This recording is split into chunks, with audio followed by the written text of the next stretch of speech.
Welcome to At Home with Music. I'm Leon Olguin.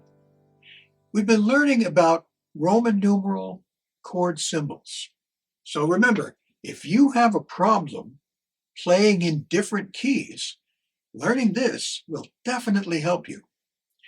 When you start analyzing your favorite songs using Roman numeral chord symbols, you'll start to see chord progression patterns, and you'll be able to learn songs more quickly.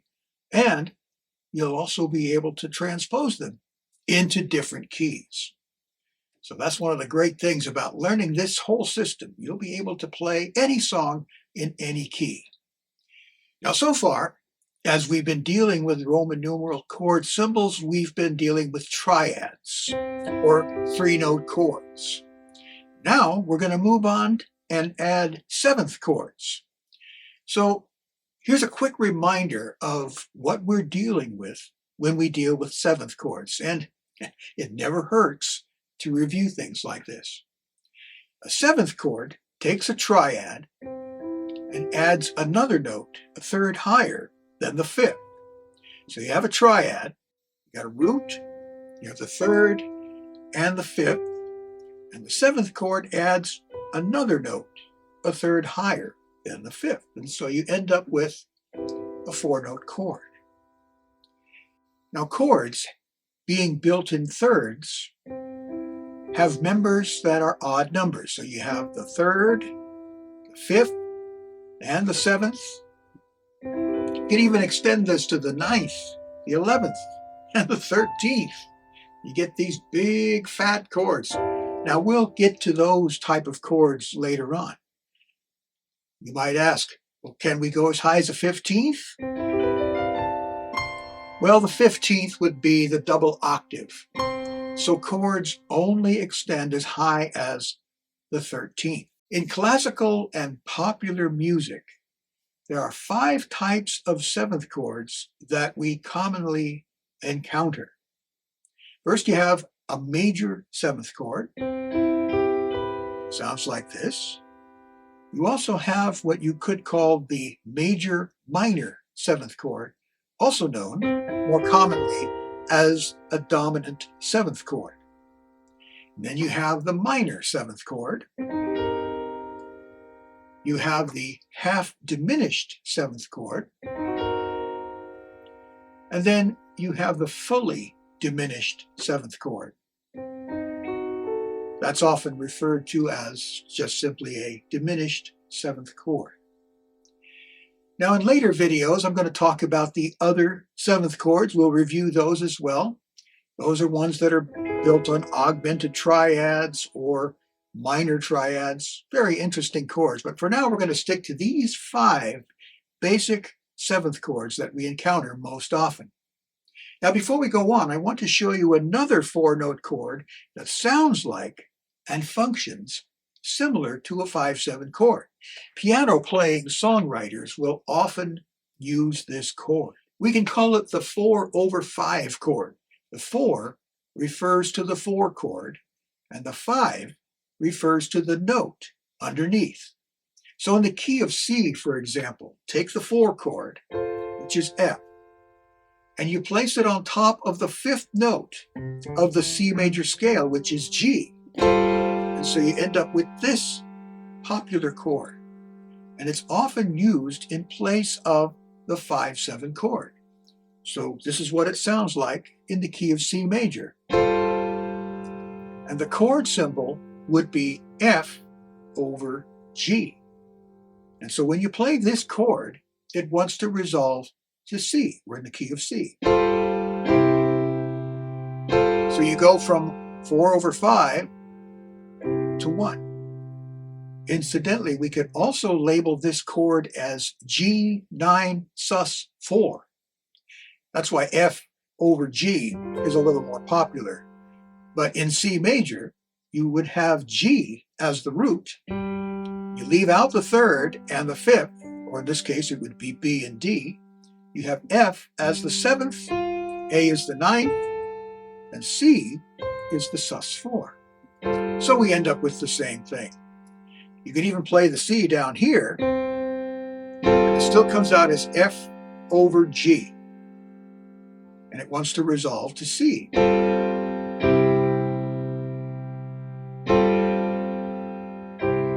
So you'll see this chord most of the time notated as F over G, or 4 over 5. Another version of this would be D minor 7 over G. It still wants to resolve to 1.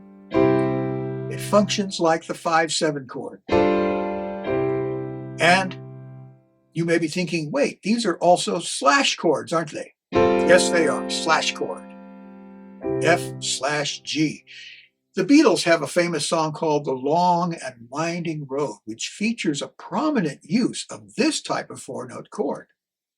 As we play the opening bars, we hear, let me play that again. I've got to learn how to play and talk at the same time. Anyway, it goes A flat over B flat, and it resolves to E flat. Well, let's take a look at the Roman numeral chord symbols for diatonic 7th chords, just like we did with the triads, diatonic chords in every key. Remember that diatonic chords are chords that are made up of notes from the scale of the key in which you are playing. So for our example, we're going to use the keys of C major and A harmonic minor. So as a quick reminder, when you're notating chords with Roman numerals, there are a few conventions to follow. An uppercase Roman numeral means a major triad, and a lowercase Roman numeral means a minor triad. Now what I'd like to do is show you the diatonic 7th chords that are used in major and minor keys and their Roman numerals. So we're going to take, for example, the key of C once again, and I'll show you the diatonic chords that are diatonic 7th chords, based on every note of the scale. And then we'll do the same with A minor, but just A harmonic minor, because we end up with the 7th chords that are the most common. So we're going to switch to the overhead camera so that you can see the notes that I'm actually playing, and I'll show you how this works. So here are the diatonic 7th chords used in major and minor keys and their Roman numeral chord symbols. Now, as I mentioned, we're using A harmonic minor. Those are the chords that we will most commonly encounter when we're playing in a minor key and we're using 7th chords. So we're going to start in the key of C because everything's on the white keys, makes it easy to find. And so you'll see that the first chord, which is built on C, is C major 7th. There's our root, and then the 4th note that we add is a major 7th above the root, C major 7. The Roman numeral chord symbol would be uppercase 1, M7. Then we have D minor 7. We have this minor 7th between the root and the 7th, between the root and the 7th, and the Roman numeral symbol for this would be lowercase 2, 7.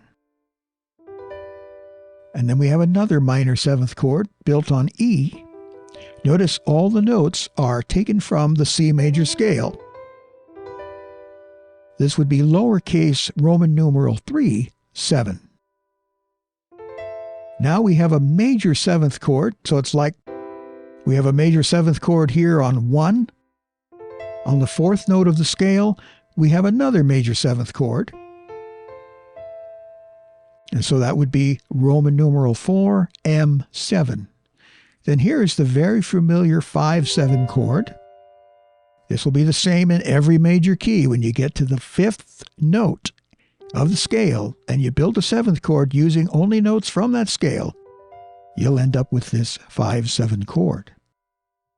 When we get to 6, we have another minor 7th chord. And so we start with the minor key, or with the minor triad, I should say.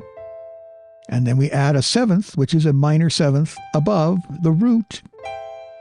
And so you'll see now that we actually have 3 minor 7th chords. 2, 3, and 6 are all minor 7th chords. And then finally we have this half diminished chord.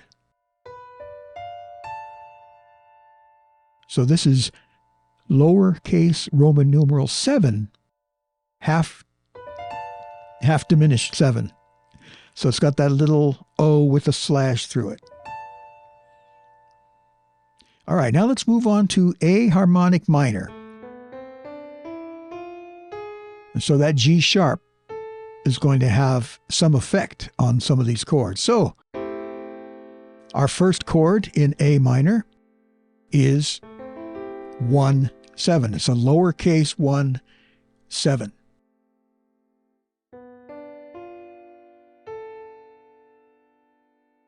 The 7th chord built on the second note of a minor scale, of a harmonic minor scale, will be a half diminished 7th chord.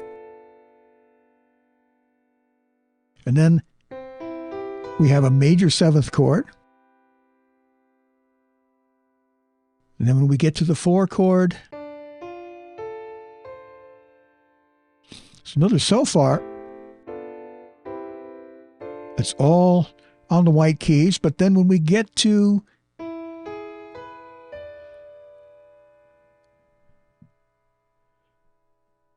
the 5 chord and we have that G sharp in there, and so now we have a 5-7 chord. And then the 6 is a major 7th chord.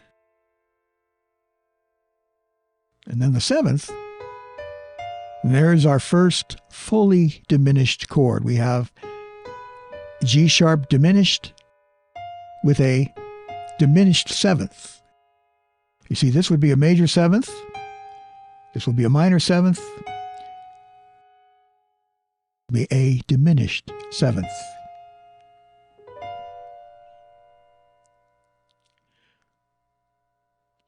So what you can do now is place these 5 main types of 7th chords into all major and harmonic minor keys. And the challenge is to play these 7th chords in all the major keys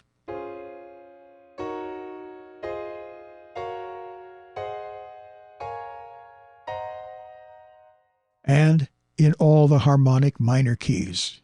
And if you're really feeling adventurous, you can add natural minor and melodic minor, but I think for now, just using harmonic minor is enough. Well, thank you for watching and maybe even playing along.